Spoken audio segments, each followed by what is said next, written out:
Hello, listeners. Lana the Educator here. Welcome to my channel. Today, we are going to learn about something that affects every citizen, but sometimes it feels like mystery. It feels overwhelming.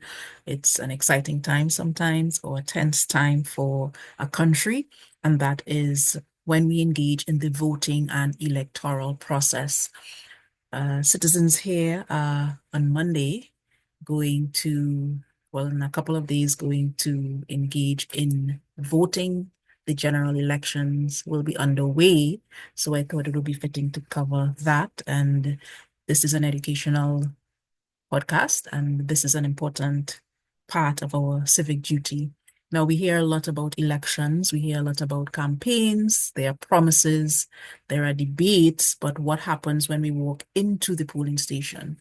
Why do we still use paper ballots in some places, and how is your vote counted? How are leaders chosen, and what really happens behind the ballot box? Why does your vote carry so much power?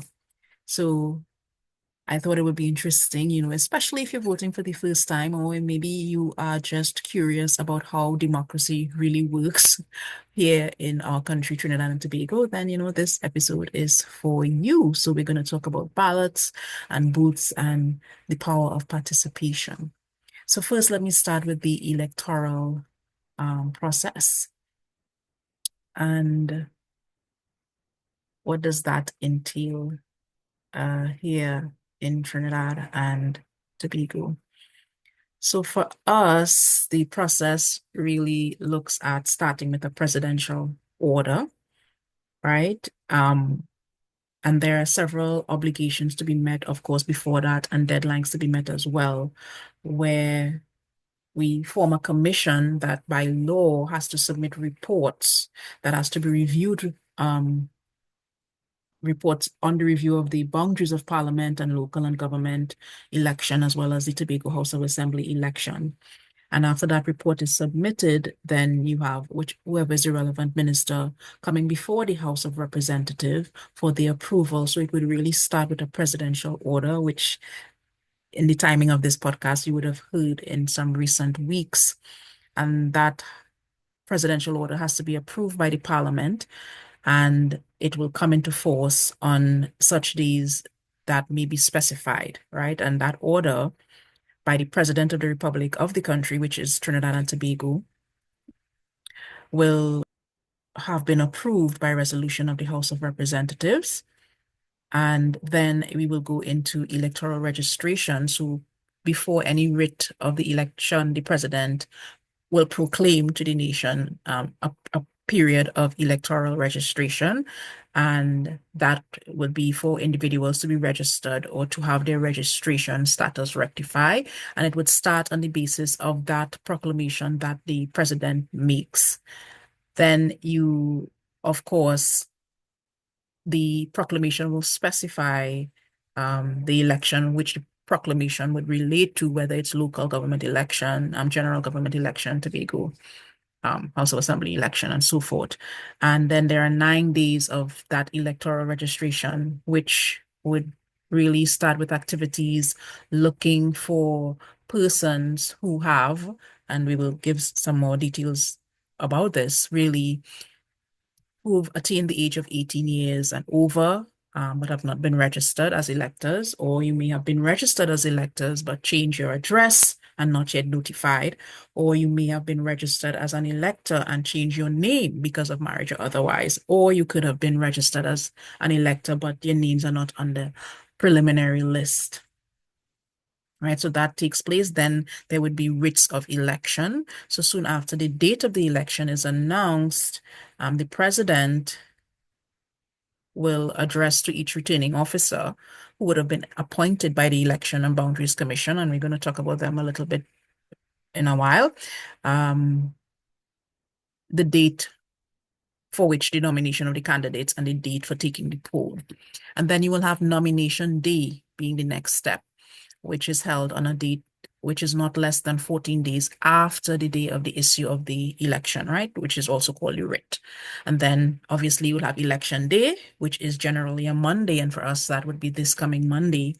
And though it's by custom, not necessarily by law, and this election day should really not be less than 21 days after the nomination day. And then you would have the election notice coming about. So when the date of the election is set by the returning officer, about in 2 days, and no less than 12 days, right? They would publish in the official papers and all over, at least one daily newspaper, an election notice, and all of those notices, copies of that, will be posted at the returning officer's office and other places in the electoral district.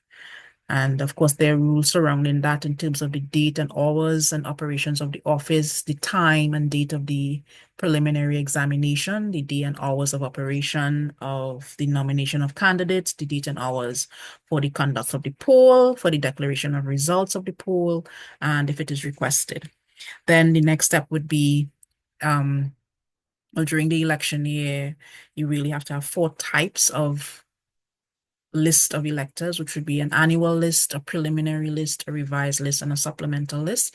And then you have a list of special electors. And that is in reference to persons who are seen to be, who would cast their votes with certain provisions that are laid down by the rules of the election, really. So this is really an elector that is eligible to be treated as a special one if he or she, and I mean, there is a whole list of different criteria that they would need to meet to be a special elector. And then you have nomination of candidates, which would be the person seeking to be a candidate at an election, which they have to be nominated at least really 6 persons who are registered electors, and their name should appear on the list of electors for the district in which they are seeking nomination. And they can seek this nomination for one electoral district only. And if you want to be a nominee for parliamentary elections, you simply have to be a citizen of Trinidad and Tobago, 18 years of age and over, and have resided in Trinidad and Tobago for periods of 2 years immediately before the date of this nomination for election. Or you can be a domiciled and resident in the country at that date. You will not qualify to be elected as a member, obviously, of the House of Representatives if you are declared bankrupt, if you are mentally ill, if you are under a death sentence, if you're responsible for conducting elections, if you're convicted of any electoral offense, or if you're not qualified to be registered as an elector under any law office in Trinidad and Tobago, or if you're a citizen of a country other than Trinidad, and then you have become a citizen voluntarily or is under declaration of allegiance to such a country. You have other things like the qualifications and disqualifications with respect to municipal councils in the Trinidad and Tobago House of Assembly.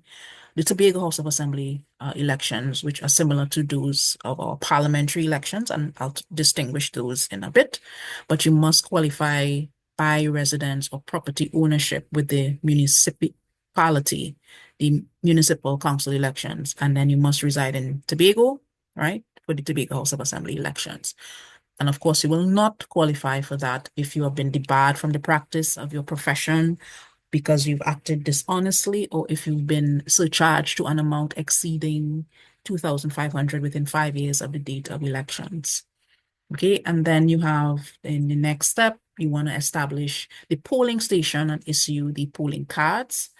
And it's really just looking at selecting buildings or site to be used as polling stations, that they must be safe. They have to be able to hold the capacity for persons who would be casting their vote.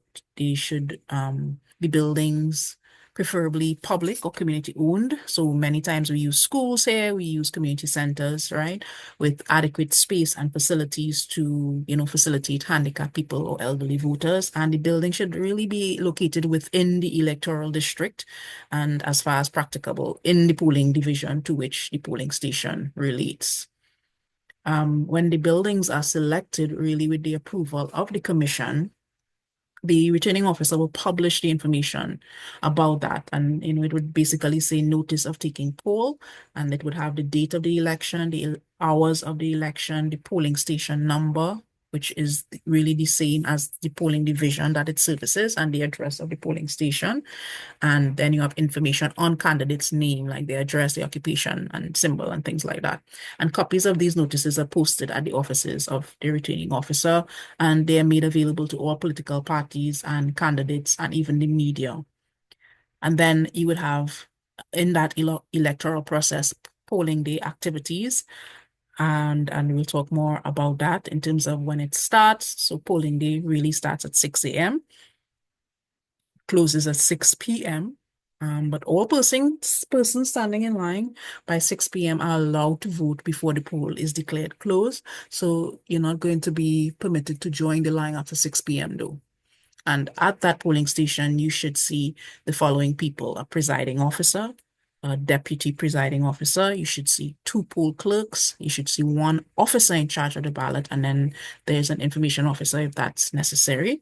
And the law provides for every candidate to have a polling agent, which is someone observing the proceedings on their behalf at the polling station. And the presiding officer is really the person responsible for the operations of the polling station, and they may delegate assignments wherever they see fit to ensure the smooth functioning of the station. And the law would identify those persons other than voters who may enter the polling station. And those would be, the agent, polling station staff, commission officials, and companions of physically incapacitated electors.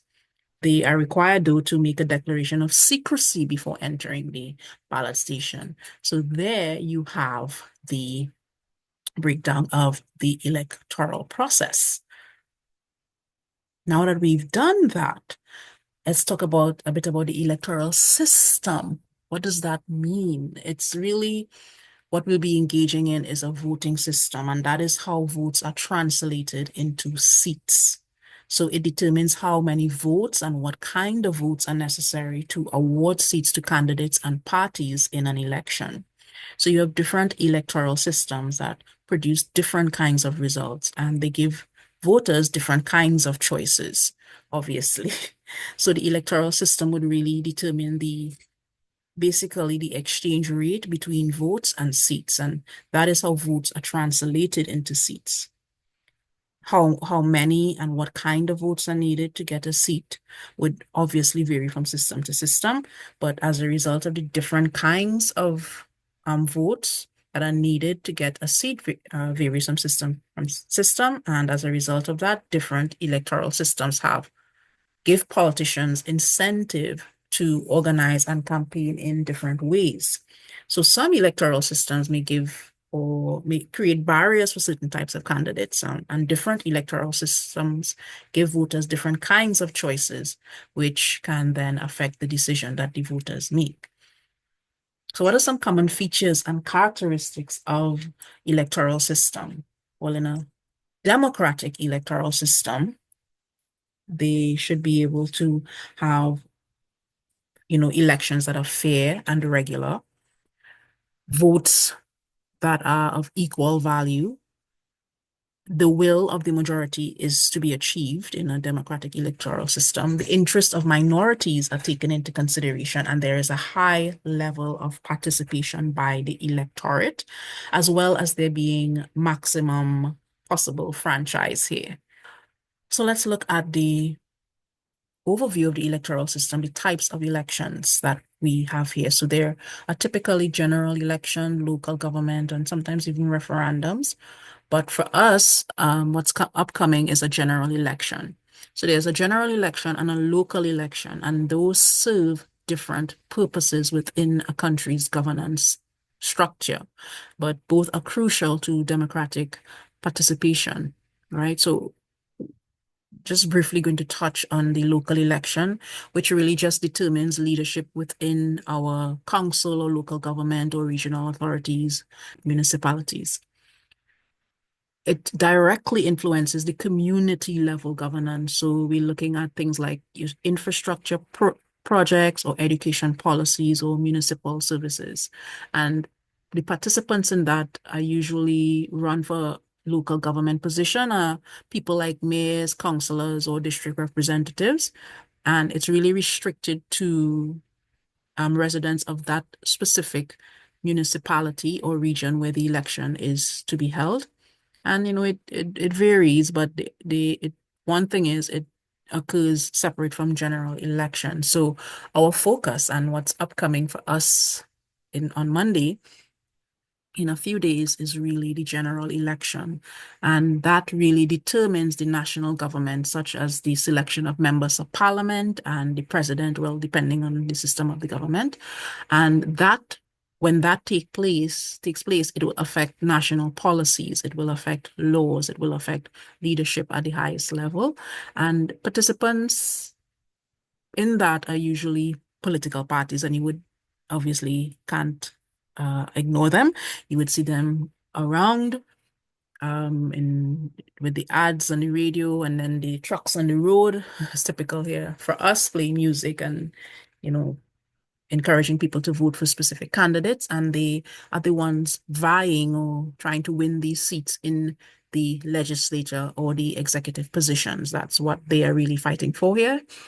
And all citizens are eligible to vote once you're a citizen of the country. And it occurs for us every 5 years or so, depending on, our constitution, which will tell us that we're doing it every 5 years. So we are currently under, preparation for our general election. So in Trinidad and Tobago here, that general election will decide who is going to form the national government, while the local elections will determine who would govern the city, who would govern the boroughs, who would govern the regional corporations. But both of these elections are important in shaping our governance. But local elections tend to have a more immediate and, visible effect on the daily community. So let's look at the structure of the governance here. So whether it's parliamentary versus, presidential system, and we have both a parliament, a prime minister, and of course a president. So we operate under parliamentary democracy here in Trinidad and Tobago that was modeled after the British system and is structured based on the executive branch, the legislative branch, the judicial branch, and the local government. Right? And just briefly, the executive branch is really that we have both, as I said, a president and a prime minister. And the president is elected by an electoral college composed of members of parliament and serve as the head of state. And then we have a prime minister who is chosen from the elected members of the parliament and serve as the head of government, leading the cabinet and overseeing national policies. For our legislative branch, we have the parliament, which consists of two chambers, a House of Representatives, which is 41 elected members serving 5-year terms. We have a Senate with 31 appointed members, 16 chosen by the Prime Minister, 6 by the Leader of the Opposition, and 9 independent members selected by the President. And the Parliament is responsible for making laws and overseeing the governance of the nation. In our judicial branch, we have the Supreme Court of Judicature, which includes the High Court, and the High Court handles civil and criminal cases. We have the Court of Appeal, which reviews decisions from the lower court, and we have the Chief Justice, who is appointed by the President based on recommendations from the Prime Minister and the Leader of the Opposition. And then we have a judicial committee of the Privy Council in London that remains the final court of appeal for some cases. We obviously have the Caribbean Court of Justice as well. In terms of the local government, for Trinidad and Tobago, we have regional corporations and municipalities that manage local affairs. Of course, Tobago has its own House of Assembly, which provides a degree of self-governance, and together these systems ensure a balance of power between elected officials, appointed representatives, and independent institutions. So we're into elections. What is the role of the Election Commission? What is the role of our governing body? So in Trinidad and Tobago, the Elections and Boundaries Commission, which we call the EBC, is the official body that is responsible for overseeing the electoral process. And their role is to oversee voter registration, to conduct elections, to review electoral boundaries and to ensure election integrity and oversight.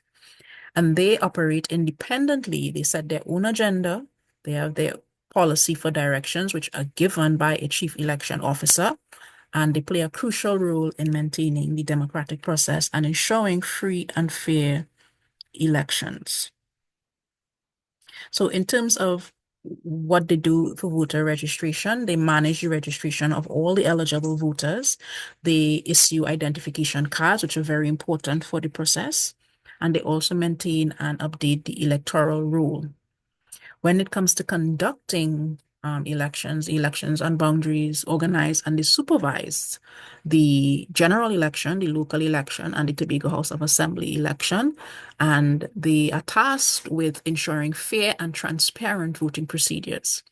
They also oversee ballot counting and result declarations, which is an exciting time.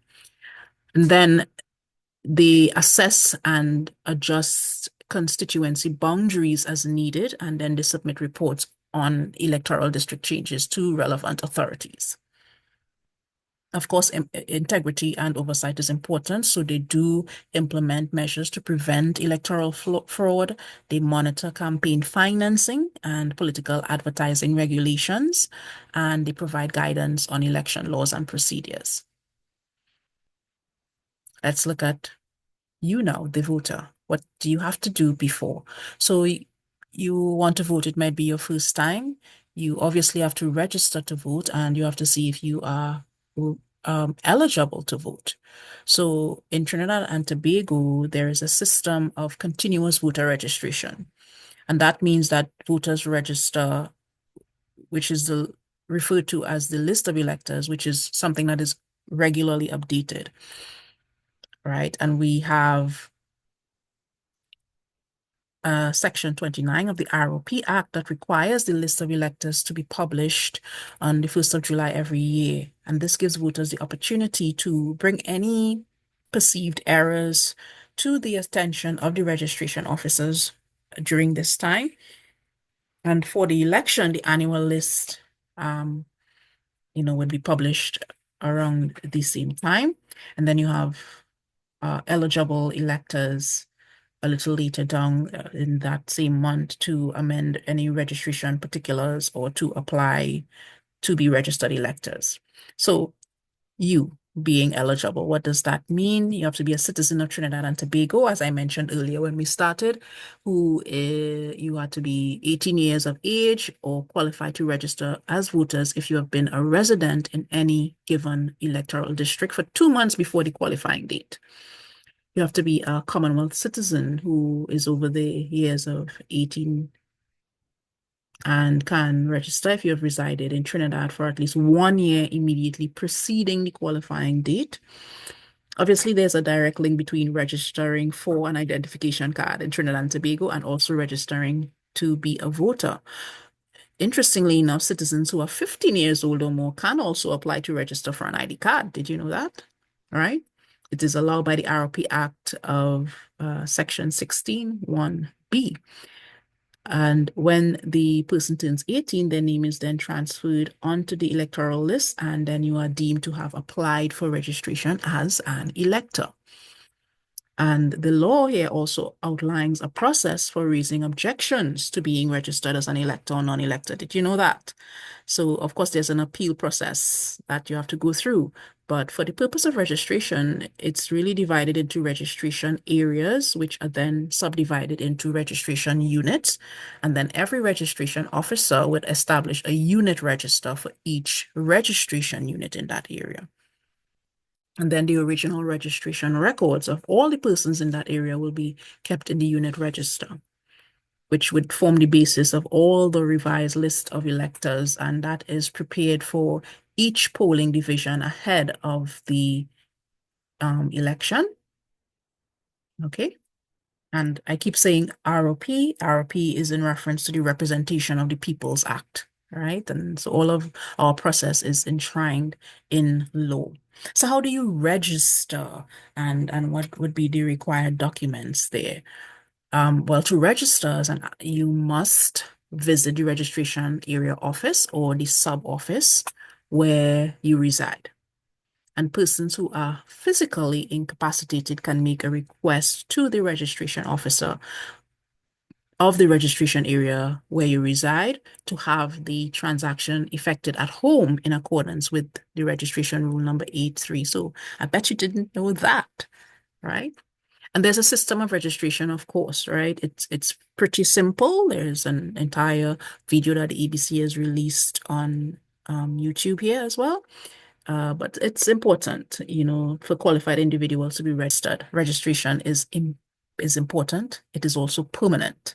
It's a personal thing, it's a voluntary thing, and it really results in, when you are issued a national identification card, which is one of the most commonly demanded form of personal identification.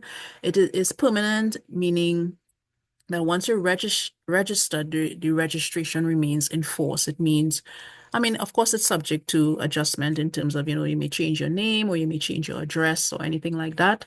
Um, it, you cancel it if somebody dies, if you die, or if you migrate, but it's really a personal, permanent, voluntary kind of process. Um, there may be changes from time to time in the system, but very rare. But the commission can request that they can request that all registered persons re-register, or you update your registration records, which is understandable, right?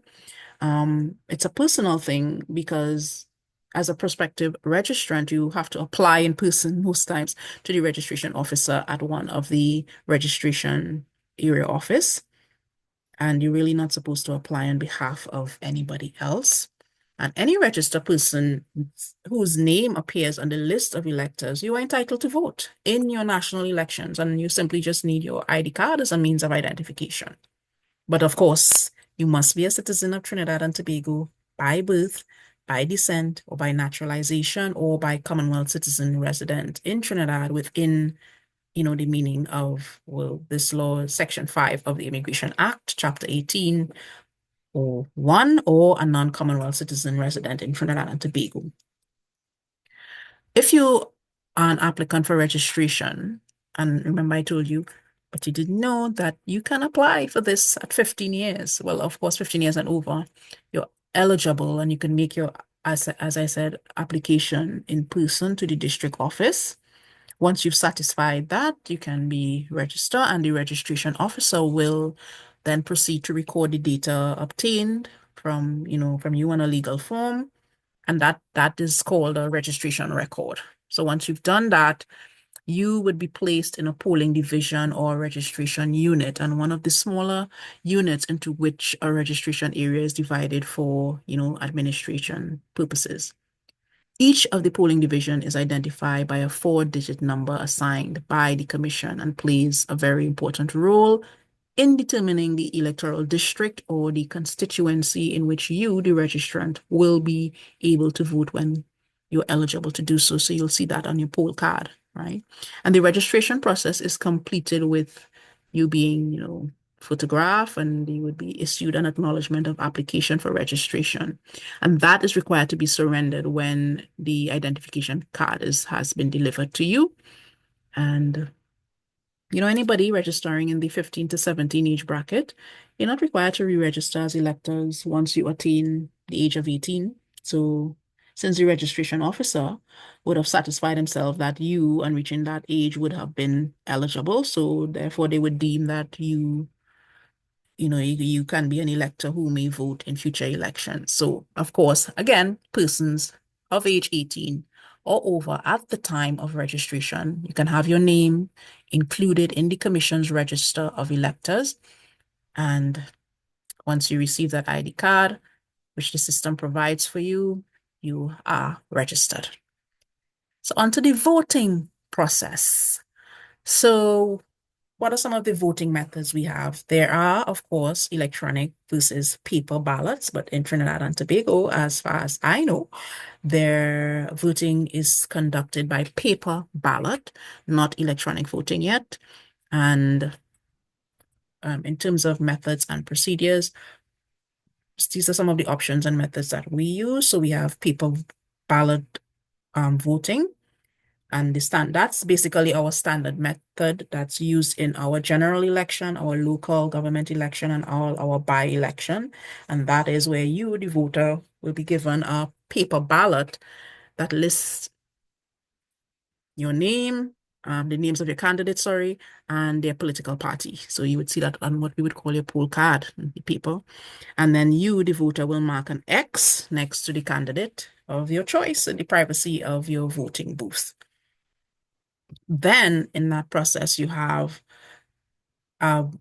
manual counting. So after the close of the polls, you have ballots that you would be manually counted at each of the polling station. That's the place you go to, the school, the community center, and such, in the presence of some candidates' agents, and then the results would be reported to the Election and Boundaries Commission. There is no electronic voting, as far as I know, and no electronic voting machines in Trinidad and Tobago, and no online voting by mobile apps or internet portals. So who manages all of this? Who manages all this elections and voting? That would be the Elections and Boundaries Commission, and they are an independent body who's responsible for conducting free and fair elections. They also manage the electoral process and the voting equipment. They register voters. As I said, they prepare the list of electors. And we in Trinidad and Tobago, we really maintain a traditional voting system of voting. And that, I mean, we might say we're moving towards technology and modernization, but this traditional type of voting by paper has its advantages. It helps in upholding transparency. It helps in simplicity. The population knows it, familiar with it, and it helps the population to kind of gain confidence in the electoral process, right? Especially if there are concerns about, security and fraud and all of that. The election and boundaries determine the locations of the polling station and voting accessibility. So after all of this, voting day is here. What does that look like? Well, at 6 a.m., the presiding officer will announce the opening of the poll and then invite electors into the polling station. And this happens simultaneously across all polling stations on the poll day. And that poll day will be called Election Day. And then there will be several polling stations on the same compound. So you will have an information officer who will direct you to your polling station, who will verify your name is on the list of electors, and who will tell you whether you are to join a green line or a red line. And if there is no information officer, then electors can check the notices posted outside the polling station for the same information of where to go. Now, if your name is on the list of electors and you have your national identification card, your ID card, as we say, you can join the green line. And all other persons, including those who are blind or visually impaired or otherwise physically incapacitated, will have to join a red line. Then you have a poll clerk. Remember, I mentioned the persons who would be in the polling station before. So this poll clerk will check that your name is on the list of electors and then compare the number on your national identification card with that is appearing next to your name on the reference list. And then they'll conduct, a couple of other verification tasks. If you did not receive your poll card in the mail, they will make one out for you at the polling station once your name is on the list of the electors. And then the poll clerk has the duty to ensure that you, the elector, is indeed the same person as on the picture in your national identification card. And all electors are required to sign their poll card in front of the poll clerk. And then the deputy presiding officer will examine your hands and your fingers. And if there is no evidence of electoral ink stains, they will give you a ballot paper. And then the deputy presiding officer will also demonstrate how to mark and how to fold the paper using a guidance ballot, and then how to vote with the X stamp. And then the ballot paper will then be folded to display at the back the initials of the deputy presiding officer and then the polling station number. And if you're blind, visually impaired, or if you're physically incapacitated, they have the option to vote with assistance with the assistance of a companion or with the issue of a template, right? So that's very simple, what it would look like, just letting you know that there are people there to help you on election day. Now, when all of that is finished, the votes have to be counted and verified, as we mentioned before. So how is that done? But the elector will check with the information officer to really establish whether their name is on the list of electors, if they have the correct polling station, and, continuing whether they should join the green line, if you have your ID card, and so forth. And, then the elector will hand your pre-printed poll card and an ID card to the clerk, who performs a first verification check, and then the poll clerk will record the consecutive number assigned to your poll card and invite you to sign the poll card, and then they will give the poll card back to you and the identification card and send you to the deputy presiding officer. And then that, where you now will not present the poll card, but the poll clerk will make a duplicate copy, which would have been included in the polling station, right? And the presiding officer, the deputy presiding officer, would perform a second verification check of the elector's identity, that would be you, to ensure that you're entitled to vote at the polling station. And then, as I said, they would inspect your fingers to make sure that there is no electoral ink. They would write your initial on the poll card and give their initial on the poll card and give you the ballot. And they would tell you how to fold it. And then you would go to the booth, you would mark your ballot, and then return to the officer in charge of the ballot box, who will check that the folded ballot is the same one that was given to you at the station. And then the officer in charge of that ballot box will have you dip your finger in the ink. I know for many of you, the first time you do that, you feel so proud of yourself. You're an adult now, a contributing member of your country and society, and you're doing your civic duty. And then after that, you are a voter and you would put your ballot into the ballot box. The officer will mark the poll card with a yes to indicate that you have voted, and then they would put the poll card in the poll card box, and then you leave the station. All right? Good. And that is voting in Trinidad and Tobago. All right? Now, of course, we, as the time is going on, we have a whole regulations around campaign and financing and stuff like that, and the representation of the People Act that I've been referencing really states, let me let you know, what should not be taking place. There are a series of offenses that should not be taking place, and those include you, and it's looking at political conduct here, causing disturbances at election meetings. That is an offense.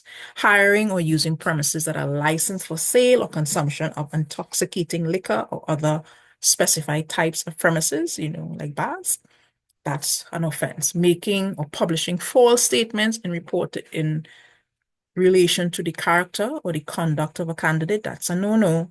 Corruptly inducing or procuring any other person from being a candidate at the election.